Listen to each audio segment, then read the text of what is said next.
저는 몇 년 전부터 마음이 불안해서 상담도 받고 심리 관련 책도 많이 읽었어요. 그런데 잠깐 괜찮아지는 것 같다가도 시간이 지나면 또 무너집니다. 교회에서는 하나님 안에서의 치유를 말하던데 솔직히 그게 뭔지 잘 모르겠어요. 성경을 보면 예수님이 병자들을 고치시고 눈먼 사람의 눈을 뜨게 하시고 심지어 죽은 자도 살리셨잖아요. 그런데 그런 일들은 다 옛날 이야기 같아요. 성경 속에서 말하는 치유하시는 예수님을 오늘 우리가 어떻게 믿을 수 있을까요? 라고 보내주셨는데요. 아마 여러분들은 몸이 아파서 병원에 가도 이유를 잘 모르겠고 또 마음이 괜찮을 줄 알았는데 더 심해서 무너질 때도 많이 있죠. 더 궁금, 오늘 이 시간에는 우리의 상처와 또 기다림 속에서도 또 하나님이 어떤 방식으로 함께 하시는지를 들여다 보기로 하겠습니다.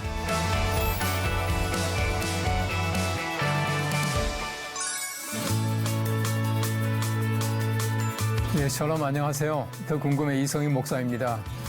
아마 여러분들은 몸이 아파서 병원에 가도 이유를 잘 모르겠고 또 마음이 괜찮을 줄 알았는데 더 심해서 무너질 때도 많이 있죠. 우리 사람들은 누구나 다 병원에 가는 것을 원치 않지만은 우리 병원에 가는 것은 일상인 것 같습니다. 또 기도해도 응답이 없는 것 같고 또 시간이 지나도 아무것도 달라지지 않을 때가 많이 있습니다. 하나님께서는 정말 나를 돌보고 계시는지 궁금해질 때도 있게 될 것입니다. 더 궁금, 오늘 이 시간에는 우리의 상처와 또 기다림 속에서도 또 하나님이 어떤 방식으로 함께 하시는지를 들여다 보기로 하겠습니다. 하나님께서 어떻게 치유하고 도우시는가 그 질문의 답을 함께 찾아갈 두 분을 소개합니다. 우리 한지호 아나운서 또 맹수지 아나운서 나오셨습니다. 대단히 감사합니다. 안녕하세요. 네, 함께 하는 것이 기쁨이고 영광입니다. 저희도. 네, 오늘 본격적으로 이야기를 나누기 전에 먼저 우리 더 궁금인데 두 분이 어떤 마음을 가지고 오셨는지 먼저 궁금하네요. 네, 저는 신앙생활을 하면서 여전히 아프고 힘들 때가 있거든요. 그래서 오늘 말씀, 하나님이 그 믿음 안에서의 치유는 어떤 의미를 주시는 건지 자세하게 알고 싶습니다. 네, 저는 누구나 치유받을 수 있는 건지 그리고 어떤 방식으로 치유받는 건지 오늘 알아보고 싶습니다. 네. 먼저 우리 두 분의 궁금증을 또 풀어드리기를 원하고요. 오늘 또 주제와 또 핵심을 잘 짚어주셨습니다. 오늘은 하나님께서 우리의 삶 속에서 어떻게 치유하시고 또 도우시는지 또 많은 사연과 함께 궁금증을 풀어보도록 하겠습니다. 자, 그럼 첫 번째 궁금증부터 만나볼까요? 네. 네, 첫 번째 궁금증은요. 신앙생활을 하고 있지만 여전히 마음이 불안하다는 한 자매님의 이야기입니다. 저는 몇 년 전부터 마음이 불안해서 상담도 받고 심리 관련 책도 많이 읽었어요. 그런데 잠깐 괜찮아지는 것 같다가도 시간이 지나면 또 무너집니다. 교회에서는 하나님 안에서의 치유를 말하던데 솔직히 그게 뭔지 잘 모르겠어요. 하나님은 왜 우리의 마음을 치유하시나요? 나를 편하게 하시려는 걸까요? 아니면 다른 뜻이 있을까요? 이런 사연을 보내주셨습니다. 목사님, 하나님은 왜 우리의 마음을 치유하시려고 하시는 걸까요? 하나님께서 왜 마음을 치유하시는가? 우리 간단하게 말하면은 하나님께서 마음을 지으셨기 때문에 그래요. 네. 우리 하나님께서는 우리의 몸과 마음을 함께 지으셨거든요. 우리의 몸과 마음이라고 하는 것은 항상 함께 해요. 우리가 마음이 불편하게 되면 몸도 불편하고 또 몸이 아프게 되면 마음도 불편하잖아요. 그런 면에서 하나님께서는 마음을 지으셨기 때문에 하나님이 사랑하시는 사람이 마음이 불편한 것을 하나님께서는 절대 보고 계시지 않아요. 고치기를 원하시고 계시고 또 하나님께서는 모든 사람들이 이 마음이 평안하기를 기대하고 또 원하고 계신다라고 하는 것입니다. 우리 성경 말씀에도 보시면은 하나님께서는 마음이 상한 자를 고치신다는 말이 나와요. 마음이 상한 자. 이 사실은 마음이 상하다라고 하는 것은 어떤 면에서 볼 때 가장 큰 병이거든요. 모든 병의 근원은 마음이 있지 않습니까? 네. 그런 면에서 볼 때에 우리가 마음의 병을 고치기를 원하는 것입니다. 우리가 병원에 가도 몸이 아파서 가는데요. 이 병원에 가보면 병명을 찾지를 못해요. 뭐 특별한 병이 없대요. 그럼에도 불구하고 마음도 불편하고 몸도 불편하잖아요. 그런 면에서 볼 때에 우리 하나님께서는 마음을 지으셨는데 마음을 이제 고치기를 원하시고 또 하나님께서는 마음을 하나님께 가까이 가기를 원하신다. 이제 그렇게 말하고 있어요.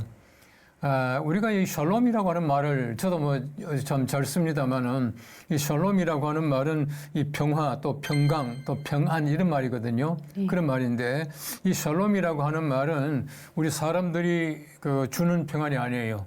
하나님께서 인간에게 주신 평안을 우리 성경 말씀에서는 샬롬이라고 말하거든요. 그런데 예수님께서도 우리들에게 평안을 주시겠다. 그 샬롬을 주시겠다. 그렇게 말씀하셔요. 요한복음 14장 말씀을 우리가 참 잘 알고 있고 또 요한복음 14장 말씀은 다락방에 주신 그 강화라 그렇게 말하는데요. 그 말씀 가운데 보면은 평안을 너희에게 끼치노니 곧 나의 평안을 예수님의 평안을 너희에게 주노라. 내가 너희에게 주는 것같은 세상이 주는 것 같이 아니하니라. 너희는 마음에 근심하지도 말고 두려워하지 말라. 그렇게 말씀하셔요. 우리 예수님께서는 내가 주는 평안은 세상이 주는 평안과 같지 않다 이렇게 말씀하시거든요. 우리 세상이 주는 평안은요. 건강하고 돈 많고 또 내가 걱정이 없고 우리 자녀가 잘 되고 할 때는 평안해요. 그런데 우리 하나님이 우리에게 주시는 평안이라고 하는 것은 우리가 돈이 없고 우리 자식이 속을 새기고 또 때도 몸이 아프고 하지만 우리 마음속에 주시는 평안이 있어요. 그럼에도 불구하고 우리 마음이 평안할 때 바로 이것을 샬롬이라고 말하는데 하나님께서 우리 모든 사람들의 마음이 그 평안, 하나님의 평안으로 가득 차기를 원하고 계시죠. 네. 목사님, 그럼 교회 다니는 사람은 상담이나 심리치료를 받으면 안 되는 건지 왠지 믿음이 약하니까 그런 데 의지한다 이런 얘기를 들을 수도 있을 것 같아서요. 우리가요. 사실 보면 하나님의 방편이라고 하는 것은 여러 갈래서 나타나거든요. 물론 우리가 기도함으로써 얻는 것도 많이 있고요.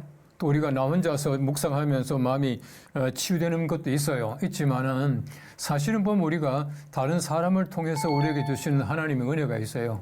그것이 뭐냐면 예를 들어서 우리가 좋은 상담이라든지 좋은 치유라든지 이런 것들이 있거든요. 그 최근에 보시면은 이제 그렇지 못한 경우를 많이 볼 수가 있어요. 뭐 죄송하지만 텔레비전 프로그램 같은 걸 보면은 이 사실은 보면은 우리 기독교 또 성경적인 것과 너무 먼 상담이나 또 치유하는 그런 것을 볼 수가 있거든요. 그런 것도 오히려 해가 될 때가 많이 있고요. 우리가 상담이라고 하는 것은 흔히 말하는 성경적 상담이 있어요. 기독 상담. 그다음에 우리가 상담 치유하는 것이 있어요. 치유 상담이라는 게 있거든요. 그런 것들을 우리가 성경적인 관점에서 또 성경적인 관점을 아는 전문가에게 받는 상담이나 치유 상담은 참 좋다고 봐요. 그렇지 않고 죄송하지만은 아무에게나 가서 상담을 받고 하는 것은 제가 볼 때 좀 위험한 일도 있다. 저는 그렇게 봐요. 그런 면에서 볼 때에 상담과 치유받는 것은 좋지만은 정식으로 성경적 상담을 공부한 전문가에게 받는 것이 좋습니다. 저는 그렇게 말하고 싶어요. 네, 이번에는 한 성도님이 성경을 읽다가 생긴 궁금증입니다. 성경을 보면 예수님이 병자들을 고치시고 눈먼 사람의 눈을 뜨게 하시고 심지어 죽은 자도 살리셨잖아요. 그런데 그런 일들은 다 옛날 이야기 같아요. 지금은 그런 치유의 역사를 거의 보지 못하니까요. 성경 속에서 말하는 치유하시는 예수님을 오늘 우리가 어떻게 믿을 수 있을까요? 라고 보내주셨는데요. 목사님, 예수님이 하셨던 어떤 기적 같은 치유, 이게 지금도 가능한 일일까요? 우리가 성경 말씀은요, 예나 지금이나 변치 않죠. 항상 동일하죠. 그리고 또 우리가 하나님의 존재나 또 예수님이 하시는 일이나 이 모든 것들이 예나 지금이나 같아요. 같은데 그 나타나는 방식이 조금 달라질 수는 있어요. 그런데 중요한 것은 뭐냐면은 옛날에는 사실은 보면은 우리 과학적인 방법이 없고 이럴 때는 보면은 뭐 얼마든지 또 여러 가지 많은 예수님의 어떤 기적적인 방법을 통해서 낫게 되는데 이 최근에 와서 보면은 많은 사람들이 그 예수님께서 하셨던 기적적인 치유를 믿지 않는 것 같아요. 우리가 믿지 않으면 그건 아무 소용이 없거든요. 예를 들어 가지고 약도 마찬가지입니다.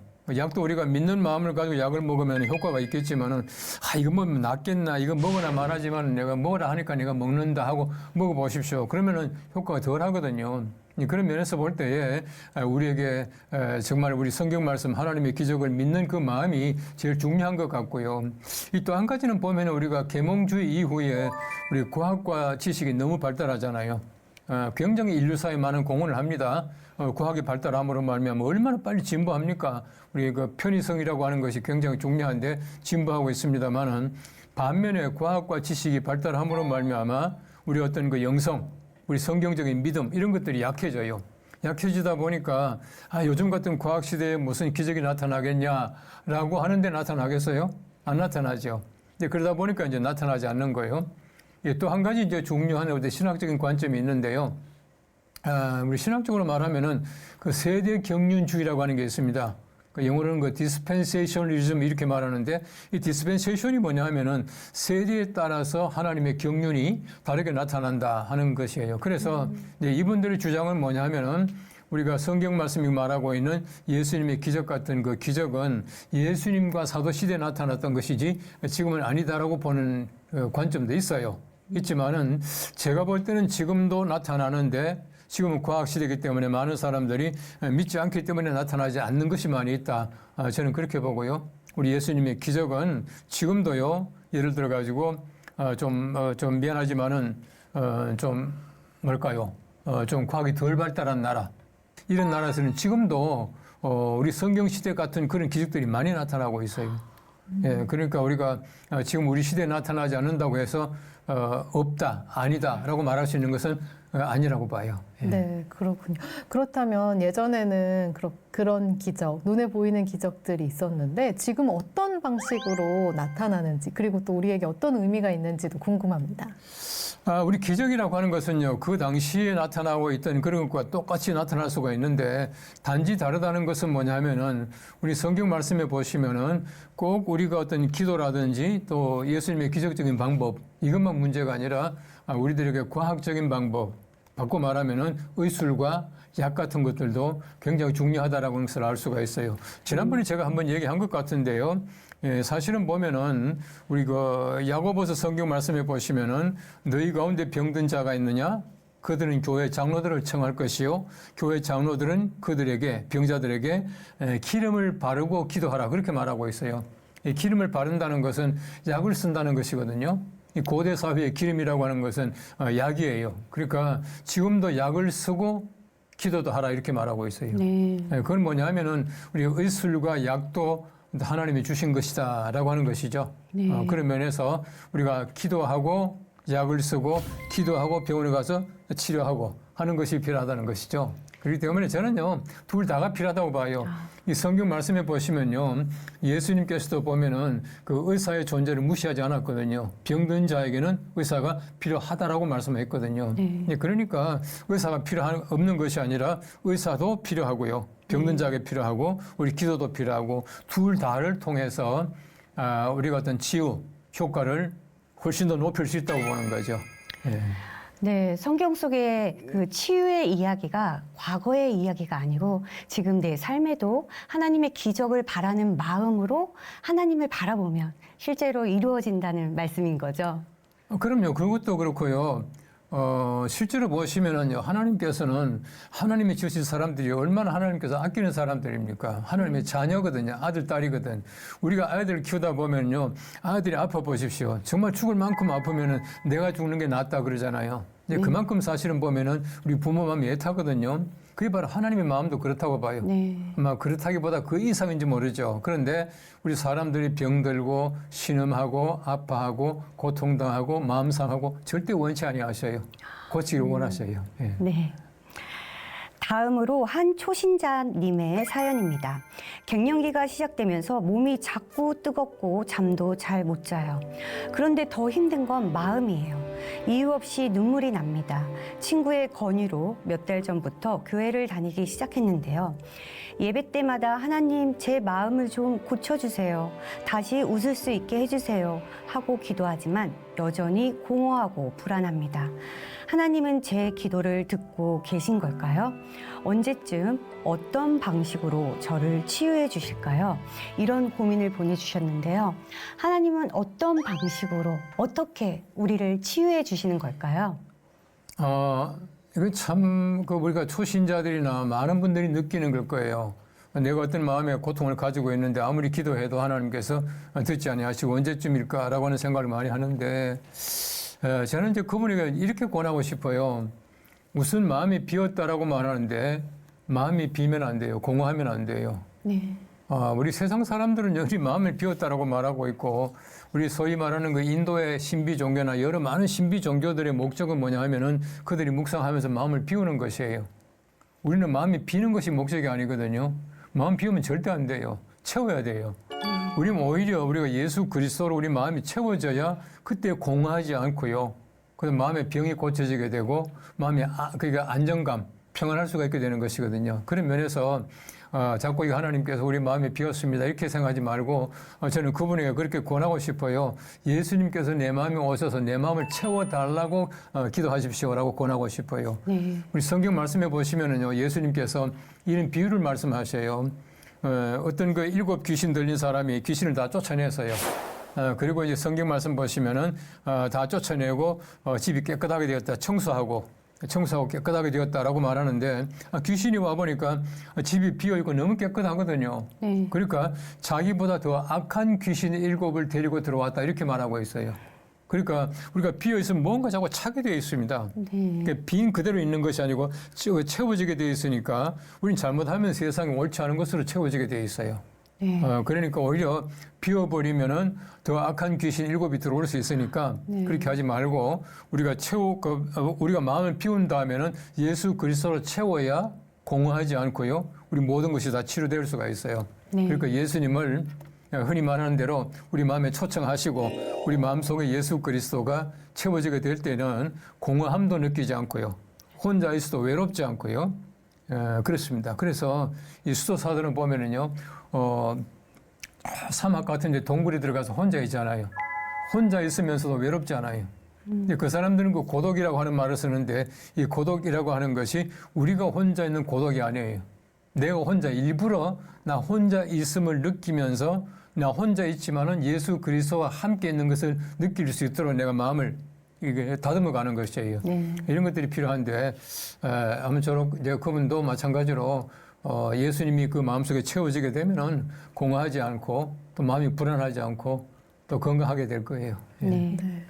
목사님, 그런데 내가 원하는 방식이 아니면 응답이 없다라고 생각할 수도 있잖아요. 그러면 하나님이 주시는 치유는 우리가 생각하는 방식이 아닐 수도 있는 거겠죠? 하나님께서 우리를 치유하시는 방법은 우리가 생각하는 방법이 아닐 수도 있는 것이 아니라 아니죠. 아닐 수 있는 것이 아니라 아닙니다. 왜냐하면 예를 들어 가지고요, 우리는 아픈 거 싫어요. 그러나 아픈 것을 통해서 하나님께서 더 우리 하나님을 가까이 갈 수 있도록 한다면은 우리에게 또 고통을 주실 때가 많아요. 그래서 성경 말씀 보시면은요, 고통도 우리에게 주신 하나님의 은혜라고 하는 말이 많이 나오거든요. 우리 사도 바울 같은 사람도 자기 어떤 그 아픔 때문에 하나님께 3번씩이나 간구했지만은 하나님께서 병을 고쳐주는 것이 아니라 마음을 고쳐주시잖아요. 내 은혜가 네게 족하도다 그렇게 말하잖아요. 근데 그런 면에서 볼 때에 하나님께서 우리를 고치시는 방법은 우리가 생각하는 방법과는 완전히 달라요. 그런데 하나님께서 고치시는 그 방법이라고 하는 것은 오히려 우리들에게 득이 될 때가 참 많이 있다고 생각되어져요. 이번에는 모태신앙 청년부 자매님의 궁금증입니다. 저는 어릴 때부터 예배, 봉사, 기도 늘 빠짐없이 열심히 해왔죠. 그런데 요즘은 너무 지쳐요. 교회 안에서 하나님은 스스로 돕는 자를 돕는다는 말을 들으며 뭐든 제가 열심히 해야 한다고 믿었거든요. 그런데 이제는 힘이 없어요. 기도도 봉사도 예전 같지 않고 그냥 버티는 느낌이에요. 하나님은 왜 스스로 하라고 하실까요? 제가 노력하지 않아서 하나님이 안 도와주시는 걸까요? 라고 보내주셨는데요. 목사님, 정말 하나님은 스스로 돕는 사람만을 도우시는 걸까요? 이 스스로 돕는 자를 돕는다는 얘기는 뭐냐 하면은 하나님께서 하실 일이 있고 내가 할 일이 따로 있어요. 우리 예를 들어 복을 받는다. 복을 받는 하나님께서는 복의 근원이거든요. 복을 주시거든요. 복을 주시는데 우리가 가만히 있고 하나님 말씀에 순종하지 않는 사람 복 주시겠어요? 내 편에 할 일이 있다고 하는 것이거든요. 우리 믿음이라고 하는 것은 굉장히 중요한 우리 구원의 도구인데요. 우리 믿음은 굉장히 간단해요. 예수를 나의 구주로 믿으면 구원 받거든요. 그런데 이 예수님께서는 이미 그 구원을 열어주셨는데 내가 믿지 않으면은 구원을 못 받는 거 아닙니까? 그런 면에서 볼 때에 하나님이 하실 일이 있고 내가 할 일이 있다는 거예요. 스스로 돕는다는 것은 내가 할 일은 해야 된다는 거예요. 내가 할 일을 할 때에 하늘은 돕는다는 거거든요. 하나님도 마찬가지예요. 하나님께서 하실 일이 있고요. 우리가 할 일이 있는데 우리가 할 일을 할 때 하나님께서는 복을 주시는 것이고 또 우리가 도와주시는 것이고 건강케 해주신다. 이렇게 볼 수가 있어요. 우리 성경 말씀에 보시면은요. 나의 도움은 천지를 지으신 여호와에게서로다. 그렇게 말하고 있습니다. 네. 하나님께서는 도우시는 분이거든요. 도우실 수 있는 전지하시고 전능하신 하나님이신데 내가 가만히 있다고 하는 것은 아니에요. 우리가 어떤 것을 얻는다라고 하는 것은 우리 편에 수고가 필요하잖아요. 많은 사람들은요 하나님이 복을 주신다고 하지 가만히 있으면 복 받는 줄 아는 게 아니에요. 우리가 복을 받을 만큼 일해야 돼요. 저는 그렇게 봅니다. 우리 예수 믿는 사람들이 복을 받는 것은 역시 우리가 긍정적인 마음을 가지고 또 우리 다른 사람보다도 더 부지런하게 일하고 또 우리가 어떤 미래적인 전망을 가지고 연구하고 이렇게 해야지 우리가 복을 받는 것이지 우리 가만히 있으면 하늘에서 뭐 이렇게 우두둑 이게 돈이 떨어지는 거 아니잖아요. 그런 면에서 볼 때에 우리 예수 믿는 사람들은 남다른 부지런함과 연구하는 것과 또 하나님 신뢰하는 것 이런 것들이 있어야 된다고 봐요. 그래서 우리 성경 보시면요. 하나님을 사랑하는 자 곧 그 뜻대로 부르심을 입은 자들은 이렇게 말하고 있거든요. 하나님을 사랑하는 자, 내가 하나님을 사랑하잖아요. 내가 주체예요. 그 다음에는 곧 그 뜻대로 부르심을 입은 자들, 부르심은 하나님께서 주체거든요. 그러니까 하나님께서 부르시고 그 다음에 내가 하나님께서 원하시는 일을 할 때에 그때 우리가 복을 받는 것이고 구원받는 것이거든요. 그러니까 우리가 구원이라고 하는 것이나 복이라고 하는 것을 너무 사람들은 보면은요, 예수 믿는 사람들 가운데도 공짜로 먹으려고 해요. 절대 공짜가 아니에요. 네. 쉬운 게 아니거든요. 그만큼 노력해야 된다는 거거든요. 그런 면에서 우리가 열심히 노력하면은 하나님께 도움이 되신다라는 것이에요. 그런데요, 목사님, 내가 열심히 했는데 기도도 열심히 하고 그렇게 했는데 실패를 하면 하나님은 나를 안 도와주시나라는 생각이 들 때가 있는데요. 어떻게 해야 할까요? 내가 열심히 했는데 그 결과가 좋지 않다. 네. 그 결과를 누가 정한 거죠? 그러니까 한번 생각해 보십시오. 우린 때때로 보면요, 그 결과까지도 내가 정해놓고 시작을 해요. 그건 아니거든요. 우리 결과라고 하는 것은 하나님께 맡기는 것이 제일 좋은데요. 하나님께 맡기지 않고 내가 정해놓고는 내가 열심히 기도하고 나서 하나님께 떼쓰는 거야. 하나님 이거 해주십시오라고. 죄송하지만은요, 대한민국에서 제일 좋다고 하는 어느 대학교의 어느 과를 내가 이제 생각하고 있어요. 생각하고 있고 내가 노력하지도 않고 하나님께 때를 쓰는 거예요. 하나님 아버지 이번에 꼭 우리 아들이 어느 학교에 어느 과에 들어갈 수 있도록 해주십시오. 라고 말한다면은 하나님께 들어주시겠어요? 내가 어떤 거 정해놓고 내 결과를 내가 만들어 놨는데요. 네. 하나님께 그러실 거예요. 야, 너 아들은 그 학교 못 간다. 그럴지 몰라요. 이건 뭐냐면요. 결국은 그 결과도 하나님께 맡겨야 되는데 우린 때때로 그 결과까지도 하나님께 맡기지 않고 내가 정해놓고 하나님께 때를 쓸 때가 참 많이 있다라고 하는 것입니다. 그리고 이제 중요한 것은 뭐냐면 우리가 기도하면서 그 결과를 우리가 하나님께 원하는 것인데 하나님의 생각이 무엇인가 하는 것을 먼저 우리가 이제 아는 것, 그 캐치하는 것이 참 중요하다고 생각이 들어져요. 근데 하나님의 생각보다도 내 생각이 앞서기 때문에 안 되는 게 많이 있고요. 또 우리 성경 말씀에 보시면은 우리 잘못 구할 때가 많아요. 잘못 구할 때가 이 잘못 구하면 하나님께서 안 주셔요. 아까도 얘기한 대로 우리가 아들이 과한 것, 원치 않는 것 이런 거 원할 때는 우리 안 사주잖아요. 꼭 같거든요. 이제 최근에 많이 불려지는 우리가 복음 선거 가운데서 우리 민호기 목사님이라는 분이 만든 그 찬양에서요. 원하고 바라고 기도합니다라고 하는 게 있거든요. 그 가사에 보면은 하나님의 꿈이 나의 비전이 되고 예수님의 성품이 나의 인격이 되고 성령님의 권능이 나의 능력이 되기를 원하고 바라고 기도합니다.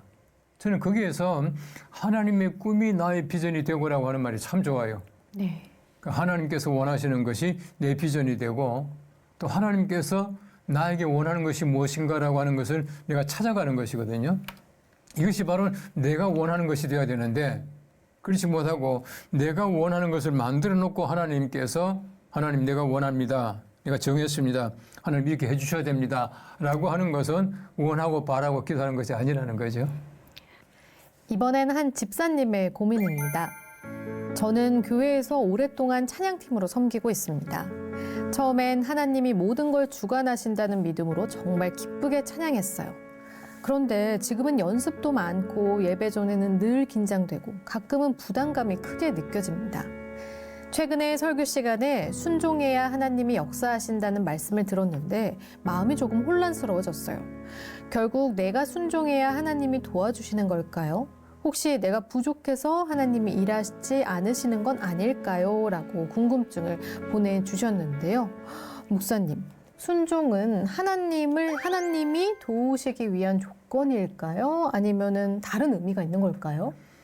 우리가 때때로 보면요. 하나님께서 우리 인간을 사랑하시고 복을 주시는 것도 자꾸 조건적으로 생각할 때가 참 많이 있어요. 그런데 우리가 우리 사람과 사람 사이 한번 생각해 보십시오. 예를 들어가지고 우리 두 분께서 우리 그 부모님에게 이제 순종하잖아요. 우리 아버지 어머니에게 이제 순종하고 우리 아버지 어머니를 편안하게 해드리고 그 순종하는 거 조건입니까? 아니요. 조건 아니잖아요. 그죠? 내가 자녀됨이라고 하는 것 그리고 우리 부모님이라고 하는 존재 바로 그 사실 자체가 참 중요한 것이거든요.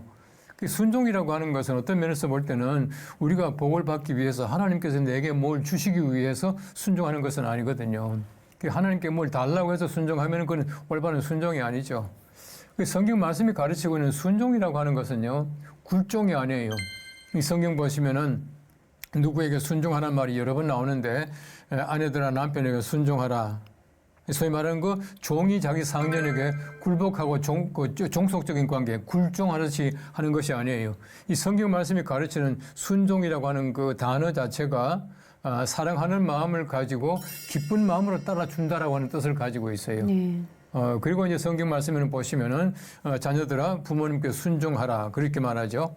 그다음에 종들아 자기 상전에게 순종하라 그렇게 말하고 있는데 사실은 어떤 그 굴종적인 관계 속에서 조건적으로 하는 것이 아니라 그건 당연한 것이에요. 내가 정말 존경하는 사람, 내가 윗사람, 사랑하는 사람에게 순종한다는 거 얼마나 좋은 일입니까? 그죠? 참 좋은 일이거든요. 저 같은 경우도 제 아내에게 뭘 해준다는 거는요, 얻을 때는 굉장히 불편할 때가 많이 있어요. 시시콜콜 요구하는 게 많아요. 많지만은 저는 해주잖아요. 왜 해줍니까? 사랑하니까, 제 아내니까 해주거든요. 해주는데 그걸 불편하게 생각하는 것은 더 이상 사랑이 아니라는 것이거든요. 네. 그런데 중요한 것은 뭐냐면요. 이 순종이라고 하는 것도, 어떤 대가가 분명히 있어요. 이 상응하는 조건이 있다는 겁니다. 그래서 보면은 자녀들아 부모에게 순종하라 라고 말하죠. 대신 말하기를 부모들은 자녀를 노엽게 하지 말라. 그렇게 말하잖아요. 아내들아 남편에게 순종하라. 그다음 보시면은 남편들은 아내를 사랑하라 말하잖아요.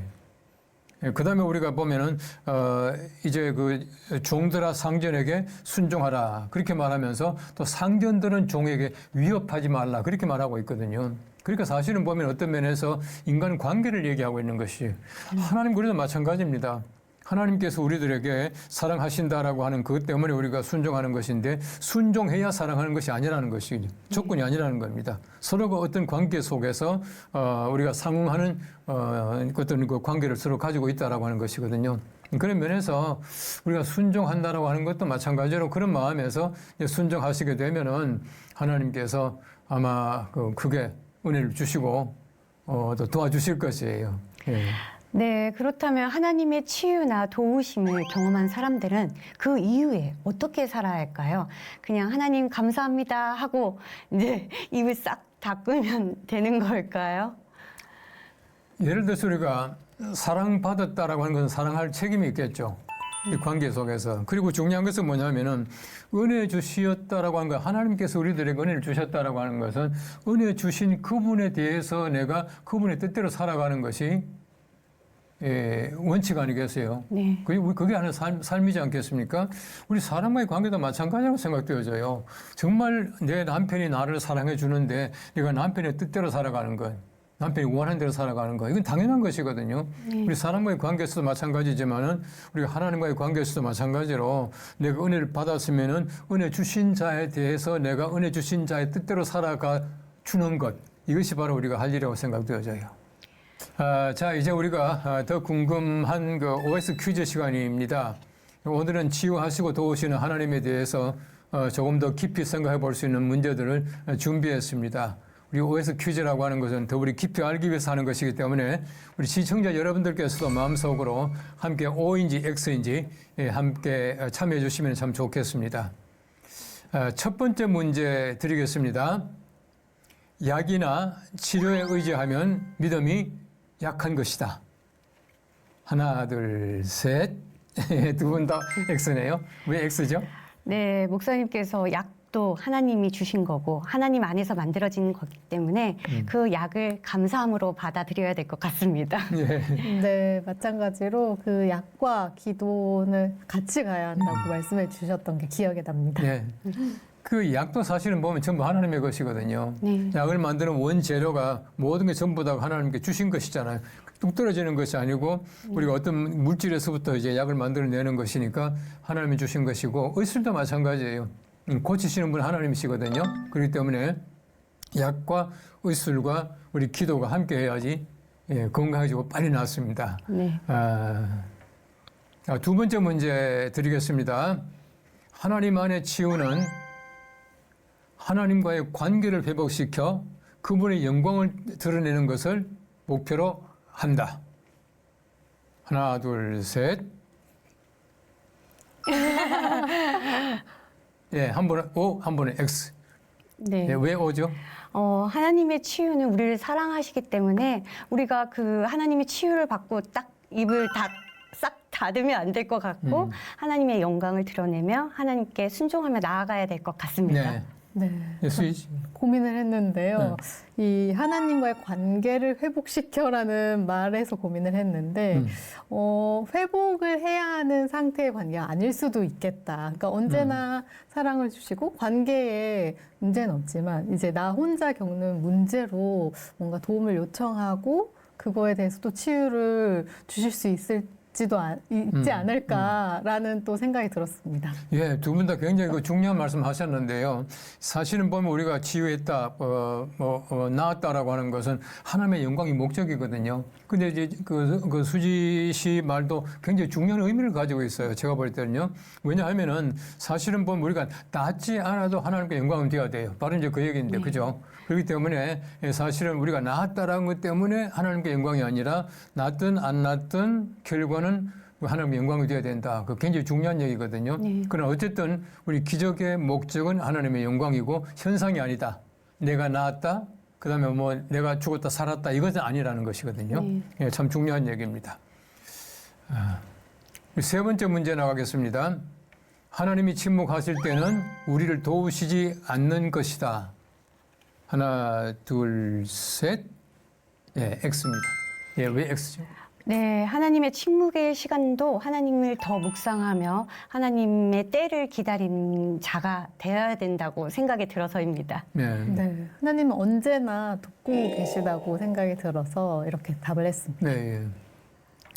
우리 하나님께서는요, 우리에게 침묵하지 않는 분이고 항상 하나님께서 말씀하시는데 우리 귀가 닫혀서 안 들리고 할 때가 많이 있거든요. 우리 마음이 닫히면 안 들리잖아요. 그죠? 예를 들어서 저는 이제 뭐 일을 할 때 굉장히 집중하는 편인데요. 제가 막 집중해서 일할 때는 옆에서 잡음이라든지 제 아내가 뭐 불러도 모를 때가 있어요. 네. 그거는 사실은 보면 소리가 안 들리는 것이 아니라 내가 소리를 못 듣고 살아가는 것이거든요. 네. 예, 그런 면에서 볼 때에 하나님은 절대로 침묵하지 않는데요. 혹시 일본의 작가 가운데서 엔도 슈샤쿠라고 하는 작가, 유명한 작가가 있거든요. 저는 그분 책을 참 좋아하는데 그 엔도 슈샤쿠의 침묵이라고 하는 소설이 있어요. 그 소설은 보면은 지금도 뭐 일본뿐만 아니라 전 세계적으로 많이 알려져 있고 우리 종교적인 소설로서는 굉장히 쳐주는 그 소설인데요. 그 포르투갈의 예수의 신부가 일본에 가서 하는 그 얘기예요. 이제 거기 보면 그 페라이라라고 하는 신부가 이제 처음으로 이제 파송이 됐는데, 이제 그분이 일본에 가서 이제 그 당시 얼마나 어렵겠습니까? 그 일본에 가서는 이분이 배교를 해요. 예수님 모른다고 이제 배교를 하는 거예요. 이제 배교를 했는데, 그 다음 배교했다는 소식을 듣고 다시 그 이제 포르투갈에 예수회에서 두 사람을 파송합니다. 한 사람은 로드리고라고 하는 신부이고 한 사람은 까르베라고 하는 신부인데 두 사람이 이제 파견되게 되죠. 가서 이분들이 쭉 조사를 해보니까 사실은 보면 자기들도 너무너무 힘드는 거예요. 마지막으로 이제 자기들이 일본 사람들이 예수 믿는 사람들을 갖다 처형도 하고 하는데 그때 보면은 소위 말하는 그 후미에라고 하는 예수님을 이렇게 그린 밑에 판 있잖아요. 네. 예수님 십자가 못 박힌 판 이렇게 두고는 그걸 밟고 지나가라는 거야. 밟고 지나가라는데 그 밟고 지나가면은 살려주고 아니면 이제 죽이는 것이에요. 지나가라고 하는데 그때 지나가려고 하니까 그때 예수님의 음성이 들려오는 거예요. 무슨 음성이 들려오냐면은 그 로드리고 신부가 막 하나님께 얘기합니다. 하나님 왜 침묵하십니까? 왜 말이 없습니까? 그렇게 말하는데 그때 이제 하나님의 음성이 들려오는데요. 나는 내 아픔을 알고 있다. 네가 당하는 지금 아픔을 내가 알고 있다라고 하는 소리가 들려와요. 네. 그때 마지막으로 느끼는 것이 뭐냐면 하나님께서는 침묵하지 않고 계시는구나 라고 하는 것을 느꼈다라고 하는 것이 소설의 전체적인 내용이에요. 근데 보면은 하나님은 침묵하지 않는데 우리가 하나님이 침묵하다라고 느낄 때가 있다고 한 것이. 네. 하나님은 절대 침묵하지 않는다. 우리 속에 계시면서 우리에게 말씀하신다라고 하는 것입니다. 네. 오늘 두 분께서는 그 치유하시고 도우신 하나님에 대해서 이야기 나누면서 어떤 부분이 가장 마음에 남으셨나요? 네. 내가 잘해야 하나님이 도와주시는 분이 아니라 내가 믿음으로 한 걸음씩 내디딜 때 하나님은 이미 그 속에서 일하고 계셨다는 걸 느꼈습니다. 네, 하나님께서는 꼭 눈에 보이는 기적뿐만이 아니라 다양한 방식으로 도우시고 있구나라는 것을 알게 됐습니다. 예.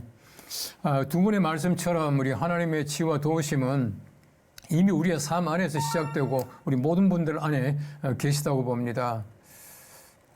사랑하는 여러분, 때로는 치유보다 기다림이 먼저 오고 도움보다 침묵이 더 길게 느껴질 때도 많이 있습니다. 하지만 하나님은 그 침묵 속에서도 여전히 우리 안에서 일하고 계시지 않을까요? 아직 다 낫지 않아도, 아직 다 알 수 없어도 그분이 나와 함께 계시다는 그 믿음 하나가 오늘을 견디게 하는 힘이 되기를 소망합니다. 더 궁금, 다음 시간에도 여러분 마음속에 가지고 계시는 솔직한 궁금증을 하나님의 말씀 안에서 함께 풀어가 보도록 하겠습니다. 하나님의 치유와 도우심 속에서 그리고 시천을과 함께 여러분 마음속 깊은 곳에 평안히 머무기를 기대하면서 오늘도 함께 하신 모든 분들께 감사를 드리고 특별히 두 분 대단히 감사합니다. 네, 좋은 시간이었습니다. 감사합니다. 건강하시고 다음 시간에 또 함께 만나기를 기도합니다. 안녕히 계십시오. 저는 성막 이야기를 들을 때마다 이런 생각이 들어요. 전능하신 하나님이라면 금으로 된 궁전, 높고 단단한 성전에서 거하셔야 하지 않나요? 그런데 오히려 광야 한가운데서 천막을 치고 백성들과 함께 하신다는 게 참 의아합니다. 이렇게 보내주셨습니다. 저는 두 아이를 키우면서 요즘 마음이 자주 흔들려요. 예전에는 교회 가서 예배 드릴 때 하나님이 내 곁에 계시다는 걸 느꼈는데 육아와 집안일에 치이다 보면 하나님이 멀리 계신 것처럼 느껴질 때가 많아요. 정말 하나님이 제 안에 계신 걸 어떻게 믿고 느낄 수 있을까요? 바쁜 일상에서 우리는 교회에 가야만 하나님을 만날 수 있는 것처럼 느낄 때가 많이 있습니다. 기도하는 자리, 예배의 순간 안에서만 하나님이 계신다고 생각하기가 참 쉽죠. 더 궁금, 오늘 이 시간 광야 한편에 세워졌던 그 천막 이야기 속에서 지금 우리의 삶을 향한 하나님의 마음을 함께 찾아가 보겠습니다.